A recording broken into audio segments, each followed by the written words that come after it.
José Arroyo.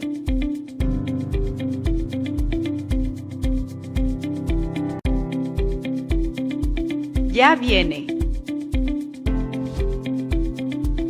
Ministerio Jesucristo, Rey y Señor, con el licenciado José Arroyo.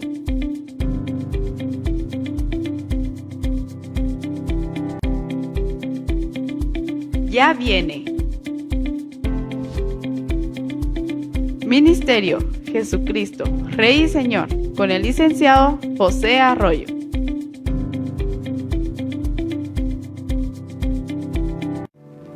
Muy buenas tardes, nuevamente estamos acá en un programa más del Ministerio Jesucristo Rey y Señor de estudio y meditación de la Palabra de Dios. También siempre comentamos y les doy mi opinión acerca de los diferentes pasajes que estudiamos.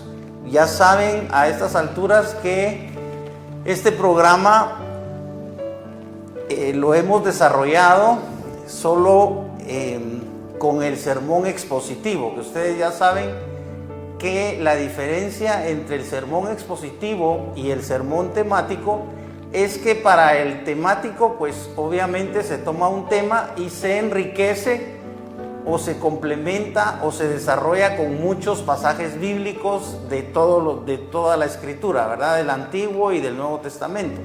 Mientras que el mensaje expositivo es un mensaje que se centra en un pasaje determinado, en un libro determinado y en un contexto determinado, ¿verdad? Y aunque siempre uno tiende a comentar o a salirse, digamos, del tema central, el objetivo, por supuesto, siempre es desarrollar el tema, que en este caso ustedes saben que es Profetas Hebreos. Pero ya estamos en la serie del profeta Samuel. Este es el tercer programa que Dios nos permite hacer con el libro el primer libro del profeta Samuel, y vamos a tener primero Dios también el estudio del segundo libro, ¿verdad? En el primer libro hemos hablado en primer lugar acerca de la vida de Samuel, cómo fue él concebido por su madre, que ustedes saben que es Ana, y que ella lo pidió en oración al Señor porque ella era estéril, ¿verdad? Y como para las mujeres hebreas es muy importante la maternidad, ¿verdad? En general para todas las mujeres, aunque hay mujeres actualmente, seguramente siempre ha habido mujeres que no desean tener bebés, ¿verdad? Entonces, independientemente de si son fértiles o no, ¿verdad? O sea, podría ser que fueran estériles y que se sintieran bien con el hecho de no poder traer a ningún niño al mundo. Y hay mujeres que son sanas, que son fértiles y sin embargo, por su manera de pensar, no son madres, ¿verdad? No se casan, ¿verdad? Y no tienen bebés. Hemos estado analizando en primer lugar lo que pasó con el arca de Dios. Recuerden ustedes que el pueblo de Israel tenía en este tiempo, en la época del profeta Samuel, siempre tuvo enemigos, ¿verdad? Y en este caso los filisteos son los enemigos que, recuerden que pelean contra Israel, y los israelitas, de eso hablamos en la clase pasada, llevan el arca del pacto al campamento de los israelitas, que está cerca de Ebenezer, ¿verdad? Que ya es una ciudad. Y recuerden que cuando llega el arca, los israelitas pues prorrumpen en gritos y de alegría. Sin embargo, recuerden que los filisteos, a pesar de que reconocen que Dios está con los enemigos, ¿verdad? En este caso con los judíos, ellos de todas formas deciden pelear y digamos el general o el líder de ellos los exhorta a que sean valientes y que aunque ellos saben que que Dios está con los judíos, que de todas formas ellos tienen que pelear para evitar ser esclavos de los judíos, ¿verdad? Porque el pueblo que ganara las batallas era el pueblo que obviamente gobernaba, y el pueblo vencido de los que quedaban vivos, ¿verdad? Porque siempre en una batalla hay muertos, pues los que quedaban vivos eran esclavizados. Entonces, recuerden que los filisteos pelean una segunda vez y la escritura dice que ellos vencieron, y entonces tomaron el arca y se llevan el arca. En primer lugar, se llevan el arca. Aquí aparecen las 3 ciudades a las cuales se llevan el arca. Eso está en el capítulo 6, estamos en el primer libro de Crónicas y capítulo 6. Primero se llevaron desde Ebenezer el arca a Asdod. Esta es la primera ciudad a la cual se llevan el arca los filisteos. Entonces, recuerden que de eso hablamos en la clase anterior. Ellos meten el arca dentro del templo de su dios Dagón, y resulta que al día siguiente ese ídolo, ¿verdad?, que es una imagen de un ídolo, está nada menos que postrada delante del arca, ¿verdad? Y tiene las manos cortadas y también está sin cabeza. Y entonces lo vuelven a armar, digamos, otra vez la escultura, y al día siguiente ya solo está el tronco del dios Dagón, ¿verdad?, del ídolo ese. Y entonces, a raíz de que los filisteos, por curiosidad, destapan el arca. Recuerden ustedes que el arca es una caja cubierta de oro, pero tiene una tapa. Ustedes saben que la tapa es el propiciatorio, ¿verdad?, que es la tapa, pero que tiene labrado los 2 serafines, que recuerden ustedes que tienen 6 alas, y dice que con 2 alas se cubren en el rostro, ¿verdad? Porque no pueden ver, nadie puede ver a Dios, ¿verdad? Recuerden que el Señor le dice a Moisés que nadie nunca ha visto su rostro, ¿verdad? Entonces, todas las apariciones o todas las manifestaciones de Dios en el Antiguo Testamento y en el Nuevo Testamento, digamos, las cristofanías, cuando Cristo se manifiesta, específicamente Cristo sí se manifiesta en forma de hombre, ¿verdad? Pero por supuesto, cuando Cristo se manifiesta ya resucitado, son manifestaciones divinas, ¿verdad? O sea, siempre es Cristo, siempre tiene la forma humana, pero divina, ¿verdad? Y entonces, recuerden, por ejemplo, Pablo no le vio el rostro.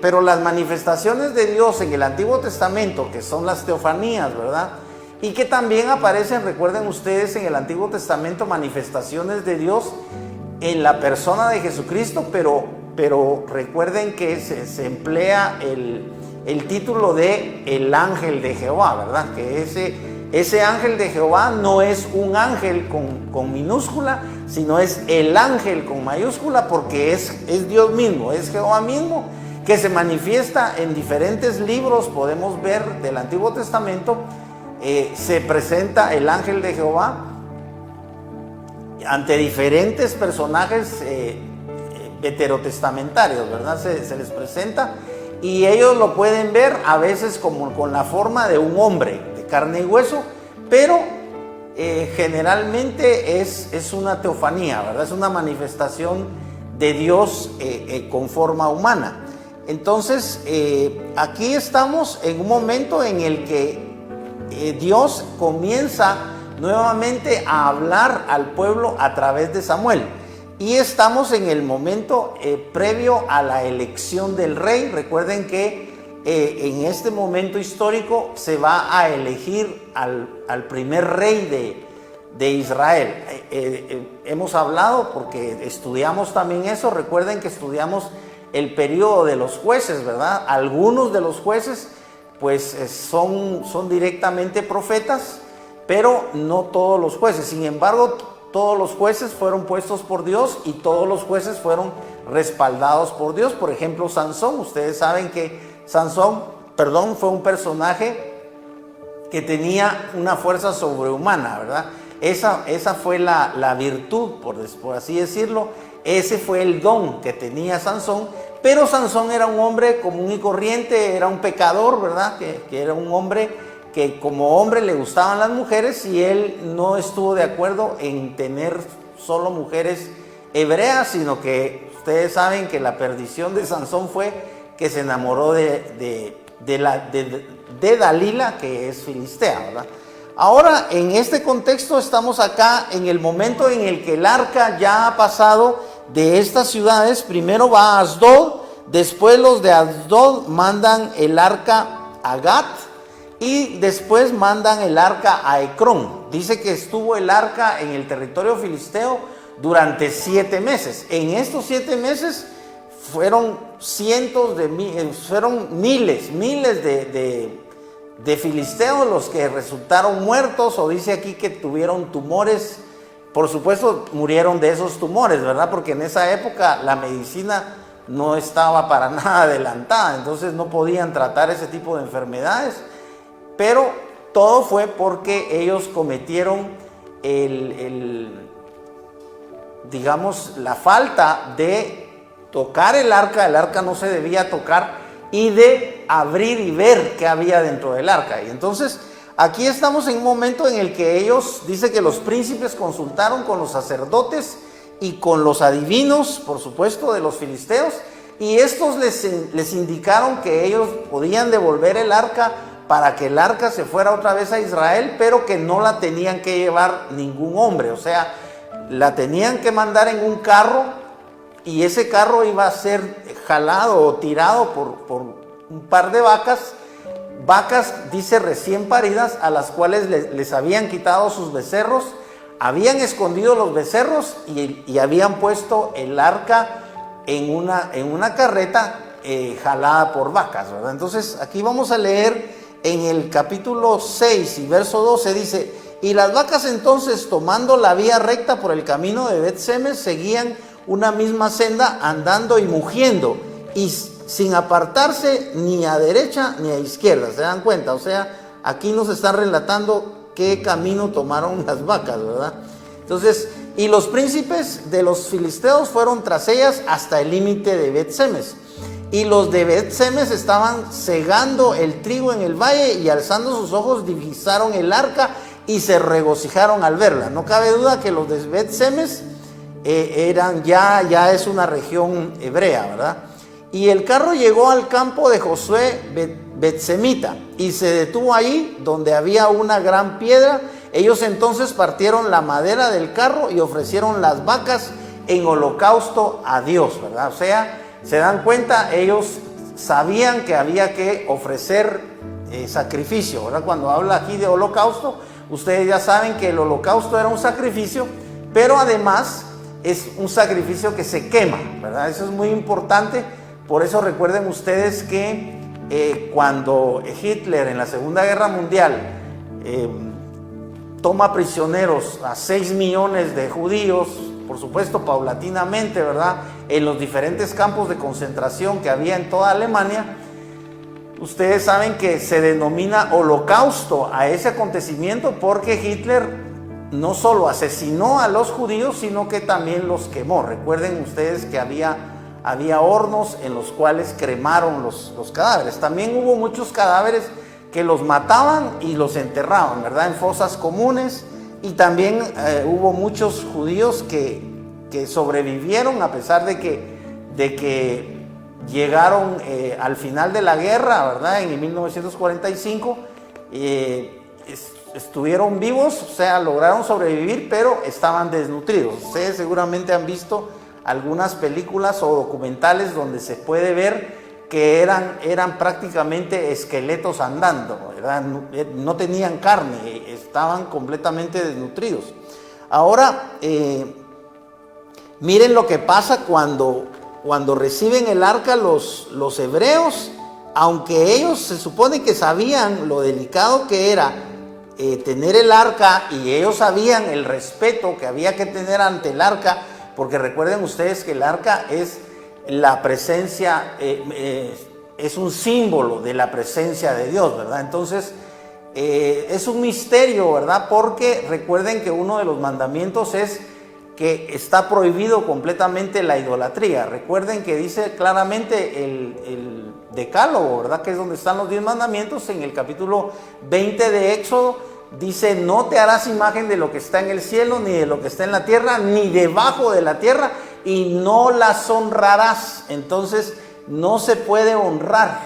Digamos, una cosa es, por ejemplo, tener la fotografía de nuestra madre, ¿verdad? Que ya ha muerto, o de nuestro papá, o de nuestra abuelita, o de nuestros hermanos, y tener la fotografía allí. Pero otra cosa es venerar esa fotografía, ¿verdad? Honrar esa fotografía. Entonces, ustedes saben que, por ejemplo, en los Estados Unidos, la cultura gringa, como le llamamos, ellos están acostumbrados a hablar con los muertos, yendo al cementerio y parándose frente a la lápida de su pariente que está muerto, y platican con ellos. Eso lo podemos ver en las películas, en las series. Eso es parte de la cultura norteamericana, ¿verdad? En Guatemala no tanto, aunque ustedes ya saben que los guatemaltecos, desafortunadamente, todo lo copiamos, ¿verdad? Nuestra moda, la forma de vestir es completamente americana, y nuestra cultura es en gran parte americana, ¿verdad? Gracias a Dios que la cultura nuestra, pues no solamente es americana, sino que es europea, ¿verdad? Por ejemplo, la cultura musical en Guatemala, la cultura musical de los músicos, por así decirlo, de conservatorio, ¿verdad? Porque ustedes saben que yo soy músico, es una cultura europea, ¿verdad? O sea, en el conservatorio se aprende la música europea, se aprende, se escucha y se estudia músicos como Mozart, Beethoven, Bach y los grandes clásicos, Vivaldi, Tchaikovsky, ¿verdad? Todos los músicos europeos.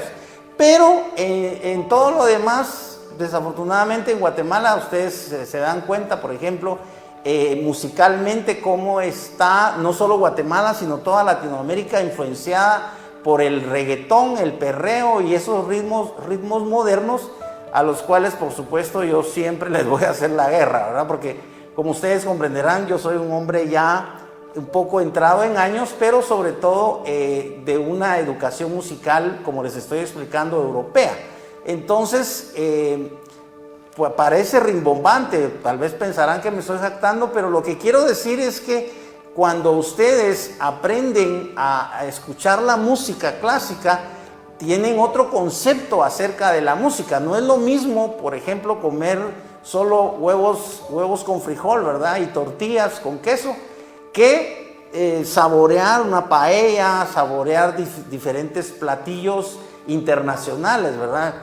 Que eso solo las personas que tienen dinero pueden comer, digamos, saben cómo es, cuál es el sabor de los platillos de la gastronomía de la India, o de la gastronomía incluso de Israel, o qué sé yo, ¿verdad?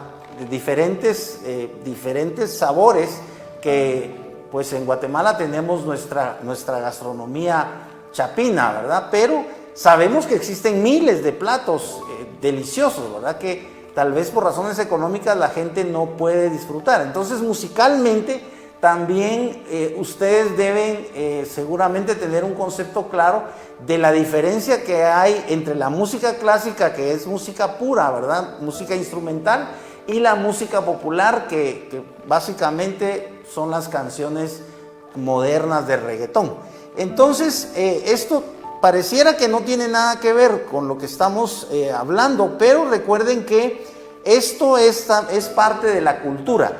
Y nosotros tenemos aquí nada menos que una escritura, por supuesto muy antigua, porque estamos hablando de por lo menos 1000 años antes de Cristo, ¿verdad? Que existió, ya habíamos dicho, existió el profeta Samuel, que es el que vamos a ver más adelante, que es quien nombra y quien unge al primer rey, que es Saúl.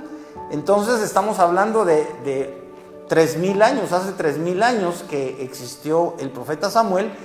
Y por supuesto vemos que aquí están en una época en la que un objeto tan importante como es el arca, ustedes saben que incluso el arca del pacto fue objeto de películas, ustedes saben cómo es Hollywood, ¿verdad? y ellos han hecho películas sobre, por ejemplo, las películas de Indiana Jones, que seguramente ustedes conocen, con el actor Harrison Ford, y que tiene una película sobre el arca del pacto, ¿verdad? Entonces, que es esta caja de oro que, pues según la película, tiene otro significado, ¿verdad? Pero aquí vemos el verdadero significado del arca. El arca era una caja de puro oro, pero se dan cuenta que esta caja es una caja que Dios es una caja que es muy importante para Dios, y Dios nada menos que no permite que la gente toque esa caja, ni permite que esa gente vea el contenido de esa caja. Inclusive los mismos judíos tenían prohibido, o sea, el arca del pacto la tenían que respetar absolutamente todos los seres humanos, fueran judíos o no, porque en el caso de los filisteos vemos que ellos solo tuvieron el arca 7 meses, dice, y estamos leyendo que fueron 3 ciudades las que tuvieron el arca, y ellos no querían el arca, porque el arca significaba, ellos lo dicen ahí claramente. Por ejemplo, les voy a leer lo que dijeron los de Ecrón. Entonces, verso 10 del capítulo 5. Entonces enviaron el arca de Dios a Ecrón, y cuando el arca de Dios vino a Ecrón, los ecronitas dieron voces diciendo: han pasado a nosotros el arca del Dios de Israel para matarnos a nosotros y a nuestro pueblo. ¿Se dan cuenta? O sea, ellos sabían el poder que tenía el arca. Pero ¿por qué tenía poder el arca? Miren qué interesante. El arca era un objeto, pero tenía poder porque era un objeto divino, o era un objeto que, recuerden ustedes, que fue construido por Moisés, o fue construido a través de Moisés, porque Moisés fue el que tenía, fue a quien se le fue dado el modelo. Dios le explicó a Moisés cómo tenía que ser el arca, de qué tamaño, de qué altura, de qué profundidad, de qué ancho, y de qué madera tenía que ser. Recuerden ustedes que era de madera de acacia, que tenía que estar forrada de oro. Se pueden dar cuenta que todo eso, tal y como Dios le dijo a Moisés que tenía que hacerlo, lo hizo Moisés, y desde ese entonces venía el arca. Se pueden ustedes imaginar, si Moisés vive como 1500 o 1450 años antes de Cristo, entonces estamos hablando de que el arca ya para el año 1000 ya tenía unos 450 años de existencia, o por lo menos 400 años. Entonces, sin embargo, por ser un objeto de oro, el arca estaba intacta. O sea, ustedes saben que el oro siempre brilla, o sea, y en este caso era un oro puro, ¿verdad? Entonces vemos que mandan el arca ellos, y el arca llega a la región de Bet-Semes. Aquí estamos en el versículo 13 del capítulo 7, y dice: y los de Bet-Semes recuerden que estaban cegando y ofrecieron las vacas en holocausto. Eso ya lo leímos. Verso 15: porque los levitas habían bajado el arca de Yahvé y el cofre que estaba a su lado. Recuerden que habían puesto un cofre con las ofrendas. Recuerden que los sacerdotes y los sabios de los filisteos les habían aconsejado a los príncipes que ellos debían agregar, no solo poner el arca en la carreta que la iba a llevar de vuelta, sino que debían poner ofrendas, y ellos pusieron tumores de oro y también pusieron ratones de oro como ofrenda, porque recuerden que Dios hirió a los filisteos no solo con tumores, sino parece ser que con una plaga de ratones. Entonces dice, y el cofre que estaba a su lado, que tenía dentro los objetos de oro, y los habían colocado sobre aquella gran piedra. Luego los hombres de Bet-Semes hicieron subir holocaustos y sacrificaron víctimas a Yahvé en aquel día. Fíjense bien que aquí están actuando bien los de Bet-Semes, pero vamos a ver dónde actuaron mal. Dice, verso 17: y las hemorroides de oro que los filisteos pagaron a Yahvé como ofrenda por la culpa son estas. Entonces aquí dice: una por Asdod, una por Gaza, una por Ascalón, una por Gat y una por Ecrón. Si se dan cuenta, son 5 ciudades.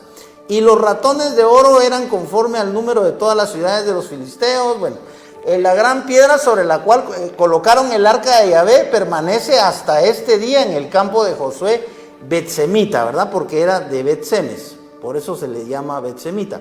Pero oigan el verso 19, pero el Señor castigó a los hombres de Bet-Semes porque habían mirado dentro del arca.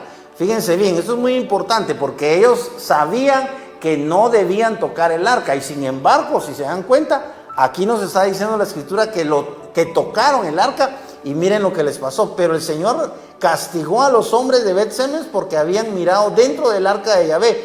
De todo el pueblo hizo morir a 50,000, ¿se dan cuenta? O sea, todos los curiosos. Por eso es muy importante que tú tomes nota de lo que dice la escritura, porque tú debes saber qué cosas no es conveniente, en las cuales tú no debes ser curioso. O sea, hay una curiosidad natural, por así decirlo, de las personas, pero hay cosas que, recuérdate tú, que debes respetar y debes cuidar también. En el caso de los que son padres de familia, deben enseñar a sus hijos que también ellos con el tiempo deben ir adquiriendo inteligencia, sabiduría, conocimiento, y la única forma es a través de la palabra de Dios, porque no es válida el conocimiento de la universidad, el conocimiento del colegio, que es instrucción, ¿verdad? Que es de solo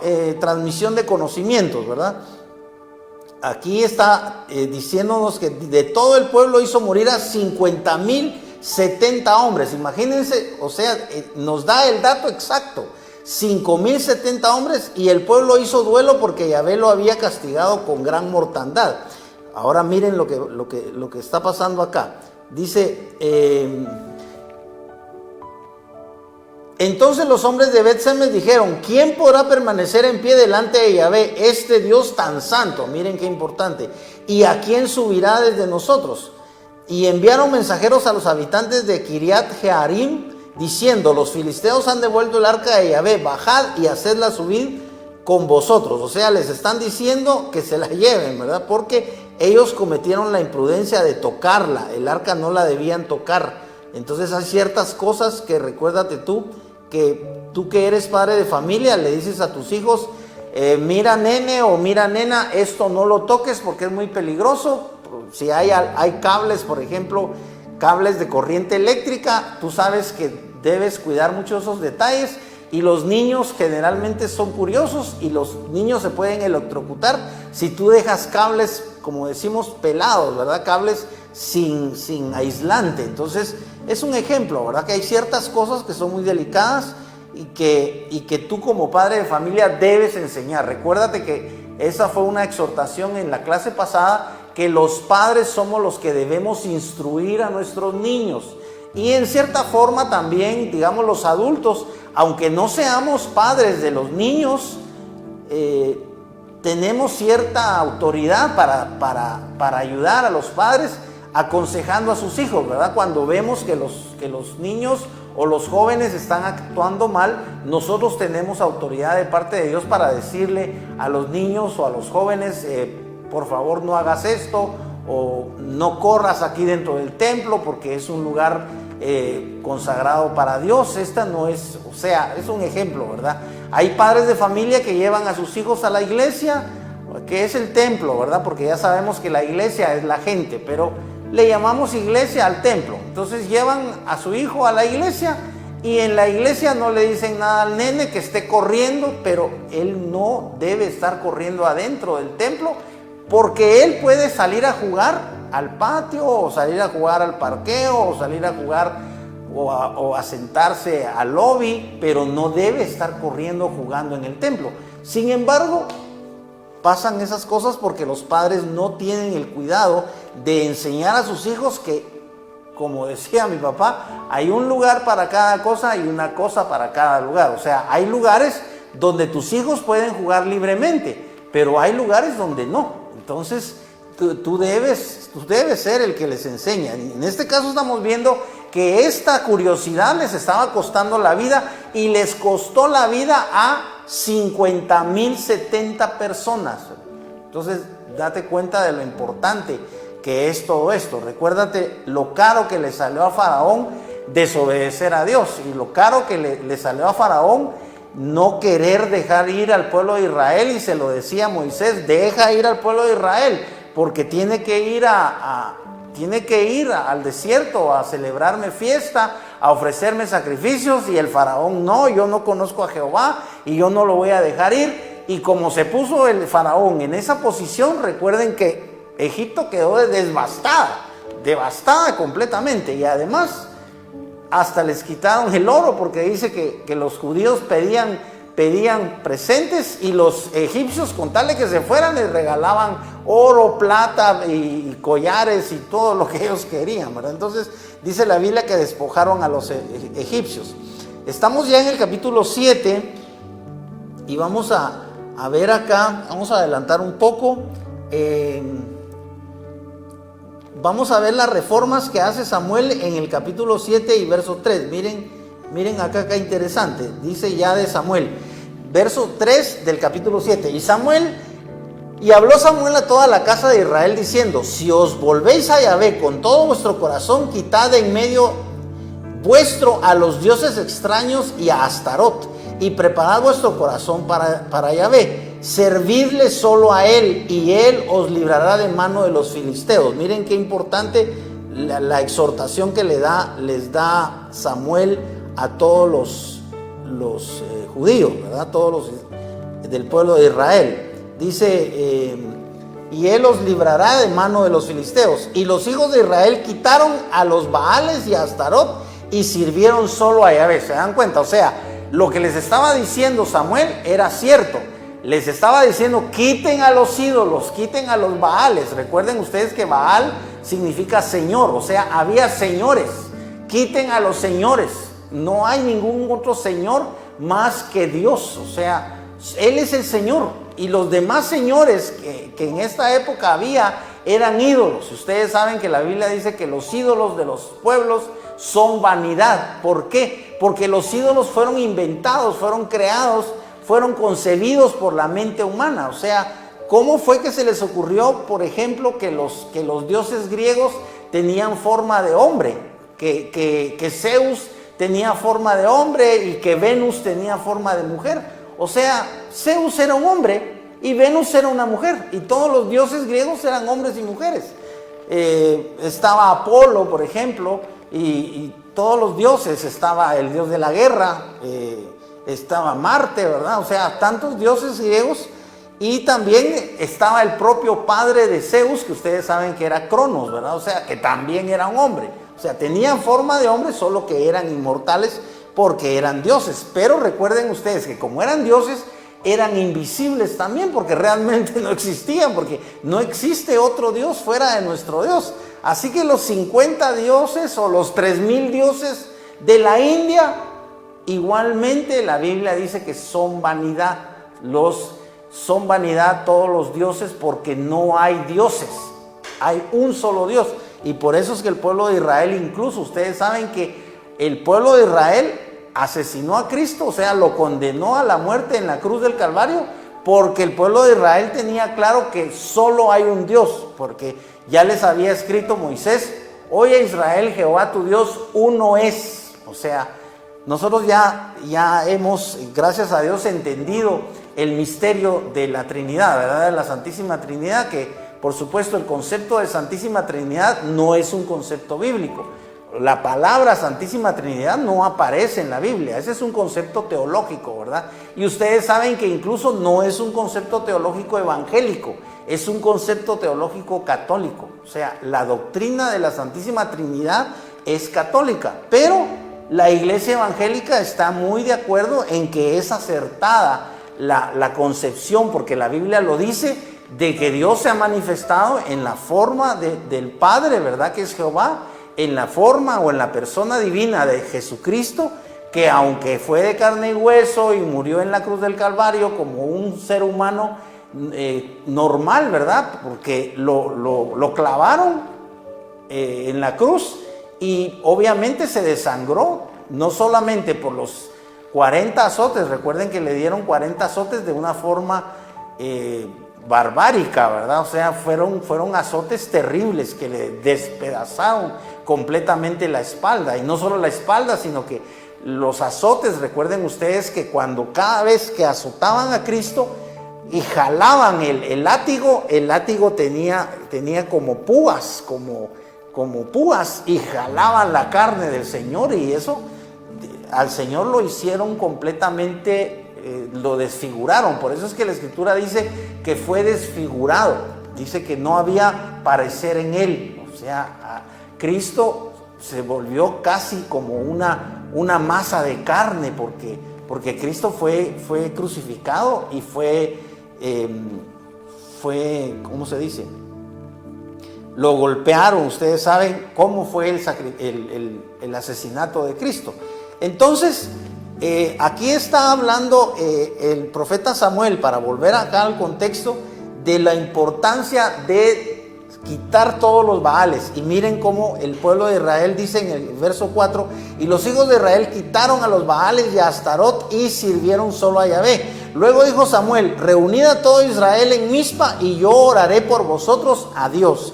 ¿Se dan cuenta? O sea, aquí, porque lo que pasa es que los judíos siguen teniendo problema de guerras, ¿verdad?, contra los filisteos. Entonces, los judíos, vamos a ver acá cómo Dios respalda a Samuel, que aquí está actuando como profeta, pero está actuando también como gobernante. Aquí Samuel realmente es el gobernante, y aquí Samuel incluso está actuando no solamente como un sacerdote que intercede, porque ahí les está diciendo él que va a orar para que Dios los ayude, ¿verdad?, para que Dios les dé la victoria. Pero también Samuel actúa en cierta forma como el general, o sea, él es la autoridad. Y lo interesante es que Samuel es una autoridad espiritual. Por eso es que de aquí es de donde emana, por supuesto que eso es un tema sumamente delicado, ¿verdad? De aquí, de la Escritura, emana la autoridad que después llegaron a tener los cardenales, los obispos, el papa y todos los papas habidos y por haber durante esos 1100 años de la Edad Media, ¿verdad? Del reinado de la Iglesia Católica en Europa, ¿verdad? Que se extendió, por supuesto, no solo a Europa, sino que ustedes saben que a raíz de la conquista de América, la Iglesia Católica extendió su autoridad a toda Latinoamérica, ¿verdad? Pues ustedes saben que toda Latinoamérica era eminentemente católica hasta que aparece y hasta que viene el protestantismo, ¿verdad?, a toda Latinoamérica. Ahora dice, y los hijos de Israel dijeron a Samuel: no ceses de clamar por nosotros a Yahvé nuestro Dios, que nos salve de mano de los filisteos. Y tomó Samuel un corderito, aquí dice lechal, ¿verdad?, pero vamos a leer, estamos en el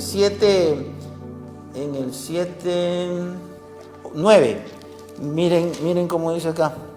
Dice: entonces dijeron los hijos de Israel: no ceses de clamar. Y Samuel tomó un cordero de leche. Aquí solo, eso significa lechal. Porque este lenguaje, recuerden que es la versión de la Biblia Stuttgartensia, y es un corderito de leche, y lo ofreció entero en holocausto a Yahvé. Y clamó Samuel a Yahvé por Israel, y Yahvé lo escuchó. Miren qué importante, porque aquí está la prueba de que la actuación de Samuel es una actuación completamente respaldada por Dios. Eso es muy importante. ¿Por qué? Porque en la actualidad tenemos en la iglesia evangélica, específicamente en la iglesia pentecostés, profetas modernos, profetas actuales, profetas que son personas de carne y hueso, como lo eres tú y lo soy yo, que obviamente profetizan, ¿verdad?, que hablan en las congregaciones, digamos, incluso son profetas que son invitados a los cultos, a los servicios, para que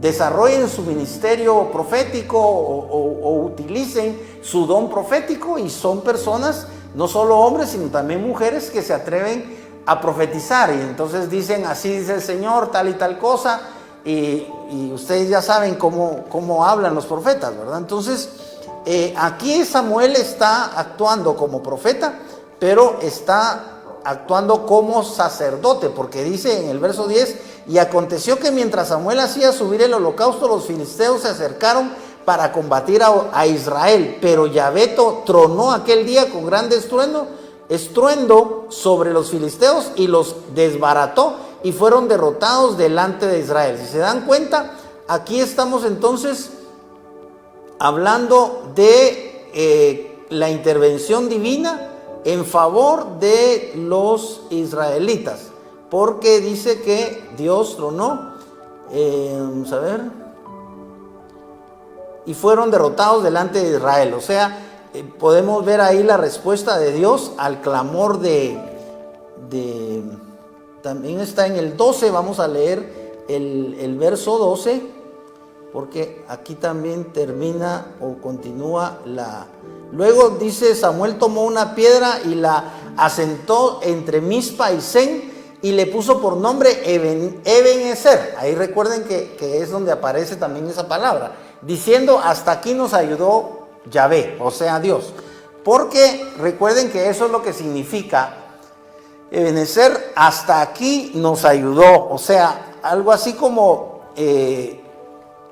Este es un testimonio de que aquí en este lugar nos ayudó Dios, ¿verdad? Entonces, dice aquí en el verso 13, y así fueron humillados los filisteos y no volvieron a entrar más en el territorio de Israel, y la mano de Yahvé estuvo contra los filisteos todos los días de Samuel. ¿Se dan cuenta? O sea que Dios está actuando en favor de su profeta, y es muy importante porque esto le dio el respaldo nada menos que de Dios al profeta Samuel. Vamos a adelantar, dice en el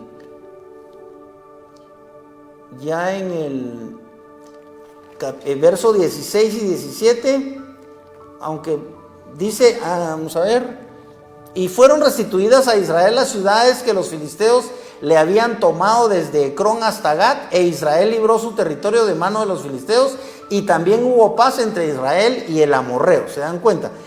Verso 15, Samuel juzgó a Israel todos los días de su vida, y de año en año hacía un recorrido por Betel, Gilgal y Mizpa, y juzgaba a Israel en todos esos lugares. Ahora vamos a ir ya a dice, solo leo el 17, porque está hablando de la época en la que evidentemente Samuel dice... Después regresaba a Ramá, pues ahí estaba su casa, y ahí también juzgaba a Israel, y ahí edificó un altar a Dios, ¿verdad? Eso es lo que dice acerca de el profeta Samuel. Entonces, vamos a entrar ahorita, porque ya se nos fue el tiempo, vamos a entrar solamente unos versos más a el nombramiento del rey, porque hasta acá el que ha gobernado, el que ha sido realmente el gobernante ha sido Samuel, ¿verdad? Y es un profeta reconocido. Ven ustedes que él intercede por el pueblo de Israel, y Dios escucha al profeta, ¿verdad? Y acabamos de leer que Dios mismo dice que provocó truenos en el cielo y que él derrotó a los filisteos. Y entonces en toda la época de Samuel, el pueblo de Israel tuvo la victoria y tuvo, por así decirlo, venció, ¿verdad?, al enemigo, que en este caso eran los filisteos. Vamos a adelantar un poco respecto de... vamos al capítulo 8 y verso 3 y 5. Vamos a ver si allí ya nos dice... sí, es donde el pueblo de Israel, pero los hijos de Israel no anduvieron en los caminos de él, sino que se inclinaron a la ganancia deshonesta y recibieron soborno y pervirtieron la justicia. Está hablando acerca de los hijos de Samuel. Dice, aconteció que cuando Samuel envejeció, puso a sus hijos por jueces sobre Israel. Aquí es donde dice que los hijos de Samuel se corrompieron, ¿verdad? Dice, y recibieron soborno y pervirtieron la justicia. Entonces todos los ancianos de Israel se reunieron y fueron a Samuel en Ramá. Recuerden que Ramá era la ciudad donde vivía Samuel. Y le dijeron, he aquí tú has envejecido y tus hijos no andan en tus caminos. Ahora pues constitúyenos un rey que nos juzgue, como tienen todas las naciones. Pero fue desagradable a los ojos de Samuel que dijeran, danos un rey que nos juzgue, y Samuel oró a Dios. ¿Se dan cuenta? aquí nos está diciendo que es el momento histórico en el que el pueblo de Israel pide un rey. Vamos al verso 11, del verso 11 en adelante es donde Samuel habla con Dios respecto del rey. Vamos a ver qué nos dice. Entonces está acá. Dice del 11.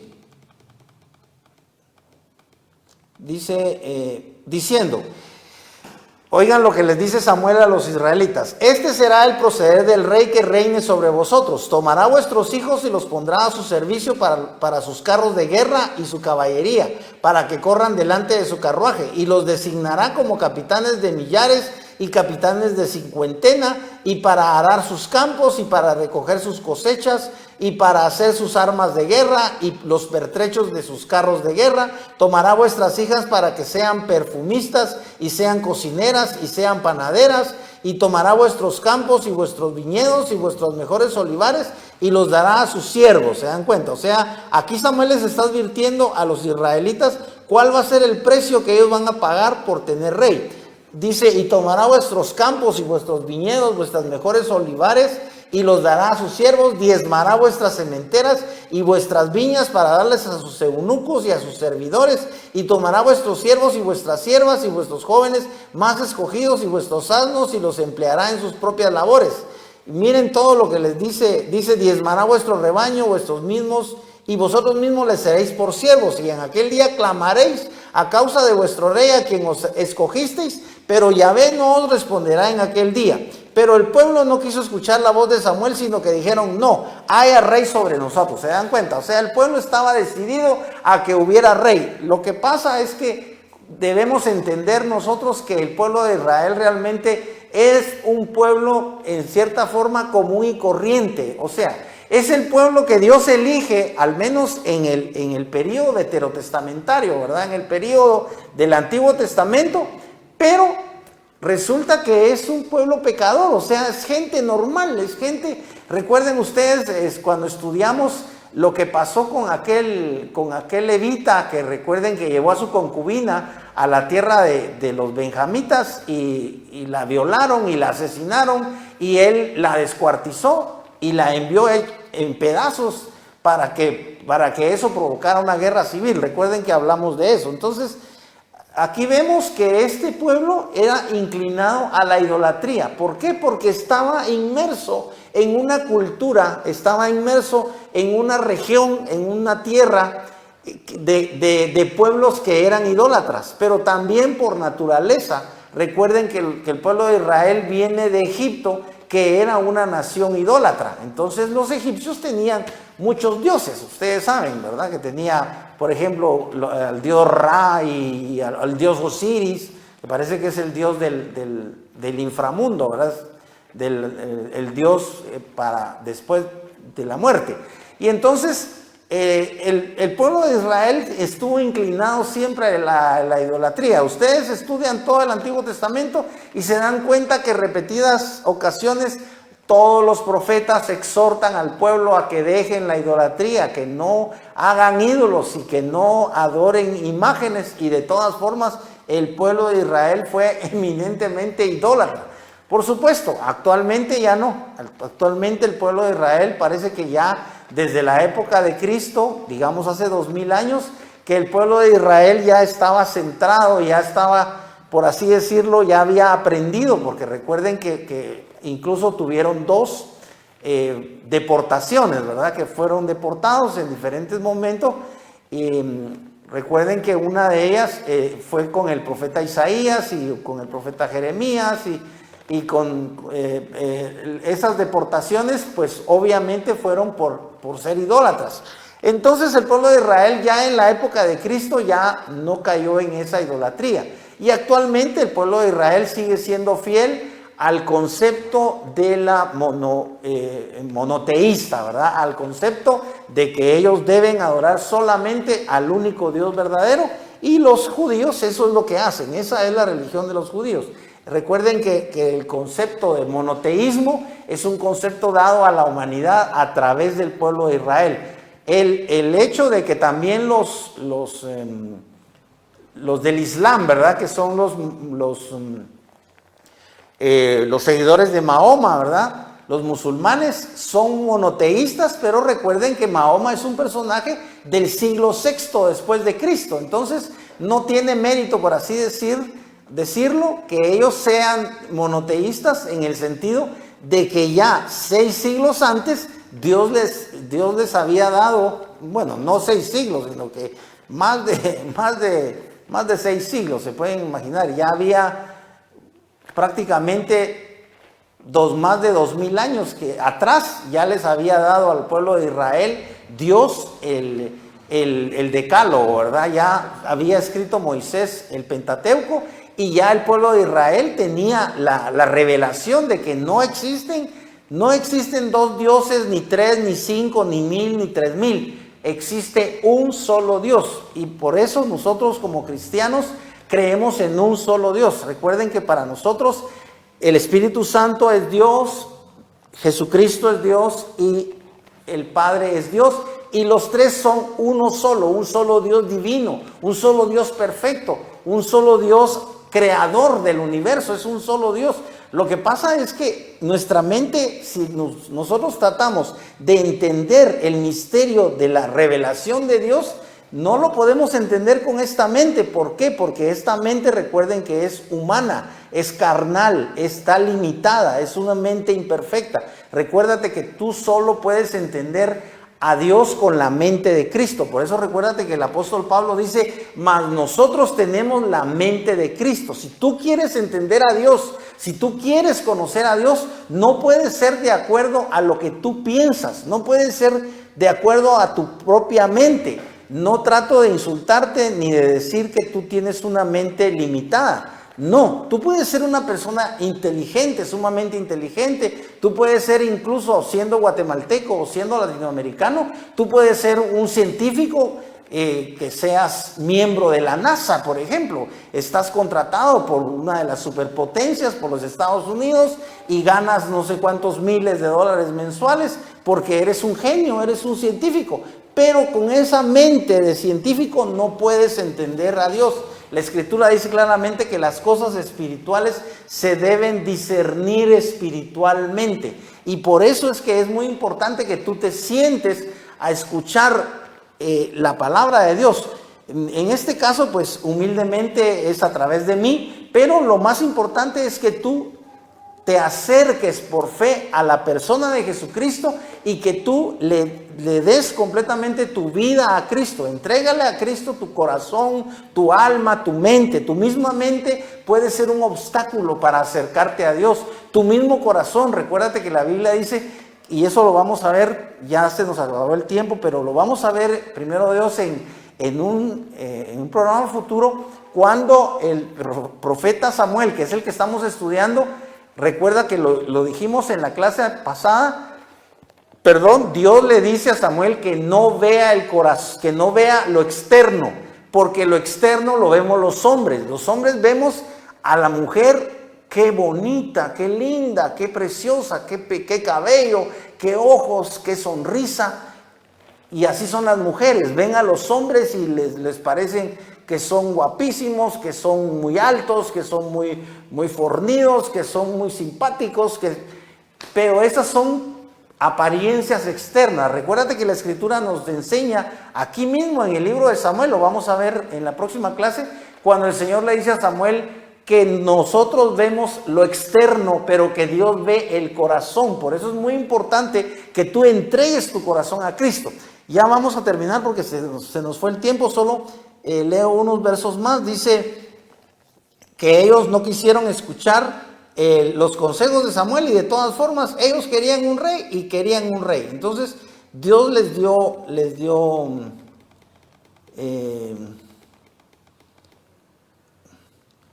esto ya está en el capítulo 9 y aquí vamos a terminar solamente con unos versos del capítulo 9, que es donde habla ya de Saúl. Está desde el verso 3, cuando ya Dios le había hablado a Samuel acerca dice, está hablando de un benjamita que se llamaba, es el papá de Saúl, se llama, permítanme,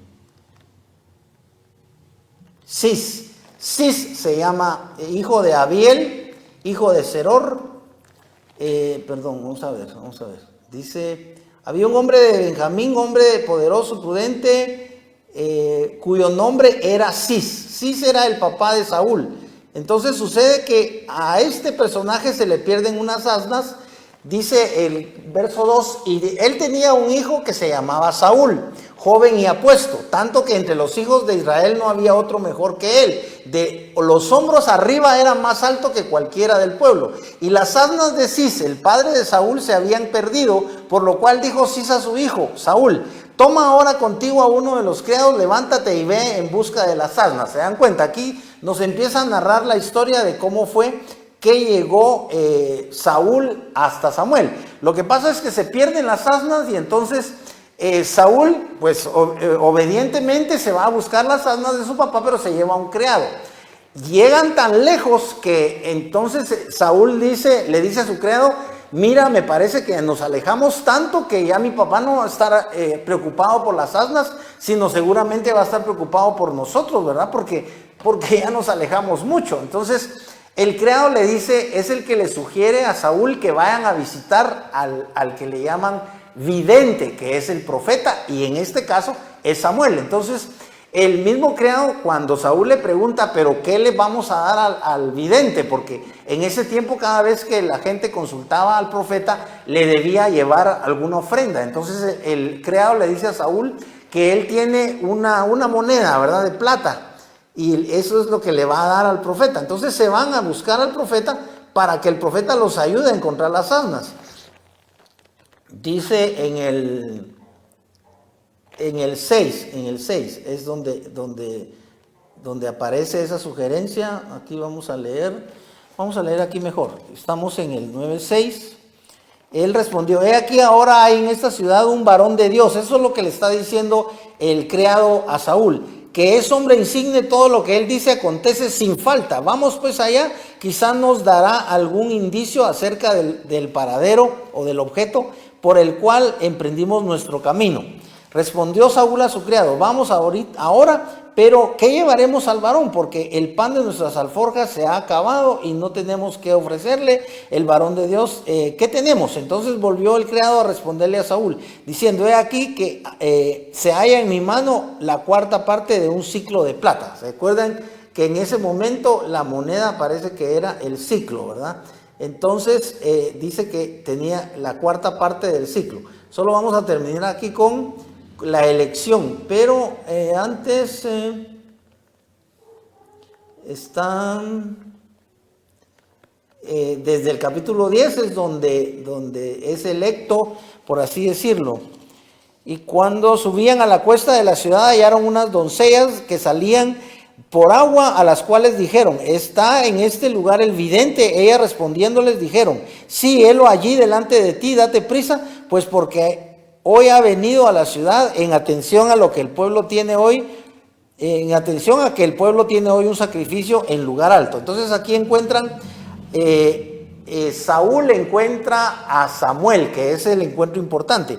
Dice verso 15, y un día antes que Saúl viniese, Jehová había revelado al oído de Samuel diciendo, miren cómo viene Saúl a buscar a Samuel, pero ya Dios le ha hablado a Samuel respecto de ese acontecimiento de que se va a encontrar con Saúl, ¿verdad? Saúl en este caso dice la escritura que era joven y que era muy alto, ¿verdad? Dice, y un día antes, mañana, eso es lo que le dice Dios a Samuel, mañana a esta hora, a esta misma hora yo enviaré a ti un varón de la tierra de Benjamín, el cual ungirás, oigan bien, al cual ungirás por príncipe sobre mi pueblo y salvará a mi pueblo de mano de los filisteos, porque yo he mirado a mi pueblo por cuanto su clamor ha llegado hasta mí. Y luego que Samuel vio a Saúl, Jehová le dijo, he aquí, este es el varón del cual te hablé, este gobernará mi pueblo. ¿Se dan cuenta? Esta es la confirmación de que Dios le autoriza, por así decirlo, a Samuel, que él unja o que él elija y unja y nombre al rey de Israel. Y Saúl se convierte.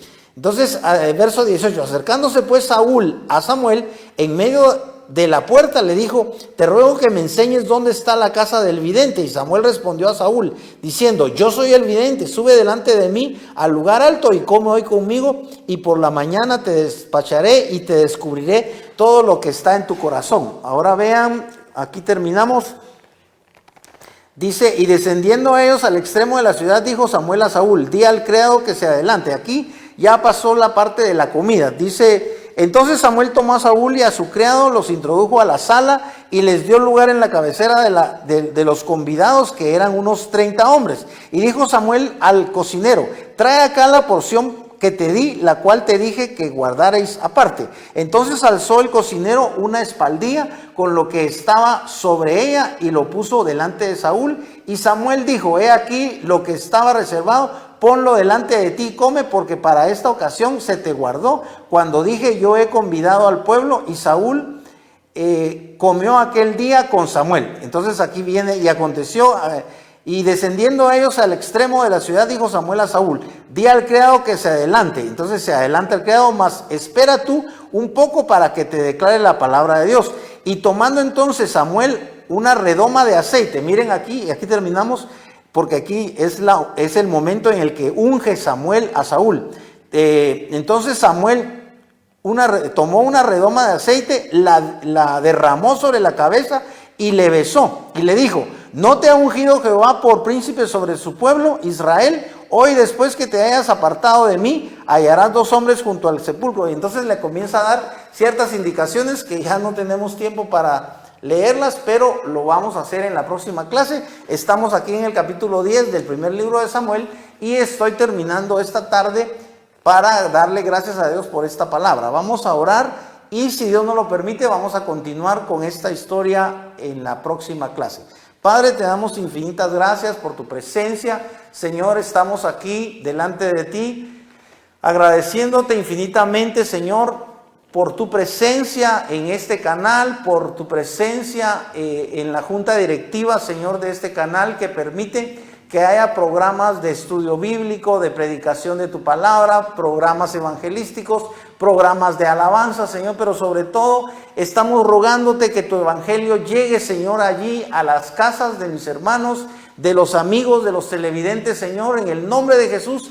Señor, envía una palabra de salvación, sobre todo a la casa de cada uno de mis hermanos en Cristo y a la casa de cada uno de los televidentes. Padre, que cada uno de aquellos que aún no se ha entregado a Cristo esta tarde pueda abrir su corazón y recibir la salvación y la vida eterna que está en Cristo Jesús. En esta tarde, Padre, yo oro para que tu Espíritu Santo divino pueda entrar en la vida, en el hogar de mis hermanos, en el hogar y en la vida de los televidentes, Señor, para obrar un milagro de salvación, Señor, un milagro de sanidad, un milagro de liberación, un milagro, Señor, de restauración de esos matrimonios. Padre, mira los problemas que hay en las casas, Señor, en los hogares de mis hermanos, de mis hermanas. Escucha, Señor, el clamor de tus hijas, pidiéndote la conversión de sus hijos, pidiéndote la conversión de su esposo. Señor, obra poderosamente para que tu palabra, tu mensaje pueda llegar, Señor, a los corazones y pueda restaurar esas vidas. Padre, pueda restaurar esos matrimonios. En el nombre de Jesús, levanta de entre tus hijos, Señor, predicadores, levanta evangelistas, levanta profetas, maestros, Señor, pastores que puedan llevar tu mensaje, Señor, llevar tu palabra, llevar esa esperanza de gloria que está en Cristo Jesús, esa esperanza de vida eterna que está en la persona de Jesucristo. Padre, en el nombre de Jesús te damos infinitas gracias por todo lo que tú haces en cada hogar y en cada corazón, Padre. Todo te lo pedimos y te damos gracias en el nombre de Jesús. Amén y amén.